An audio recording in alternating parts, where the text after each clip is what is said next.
Welcome to our channel. Today we how to set up contractor mileage and meals deductions correctly. Quick tutorial step by step clearly. To set up contractor mileage deductions correctly, begin by gathering your driving records.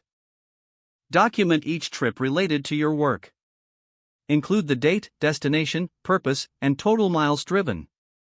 You can use a mileage tracking app or a simple spreadsheet for this. Next, know the current standard mileage rate. For this year, check the IRS website for the accurate rate.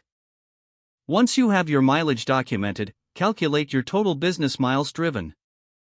Multiply your total business miles by the standard mileage rate. This result will give you your mileage deduction amount. Now, move on to meal deductions. First, keep detailed records of all business-related meals. Record the date, restaurant name, purpose of the meal, and total cost. Understand that meal deductions are typically 50% of the total cost. This means you can only claim half of your meal expenses. For meals provided by a client, the deduction might be 100%, depending on the circumstances.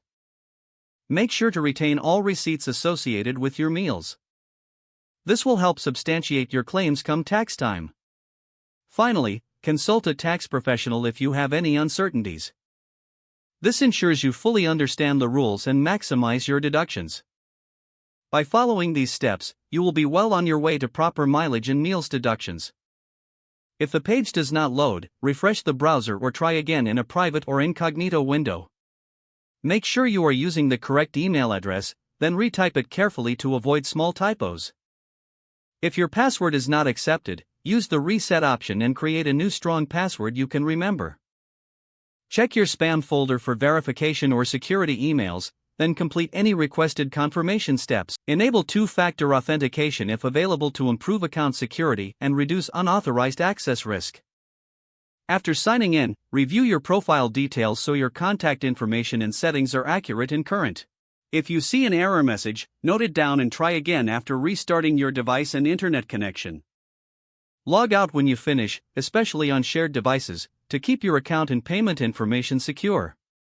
Don't forget to like this video and subscribe to our channel for more step-by-step tech guides.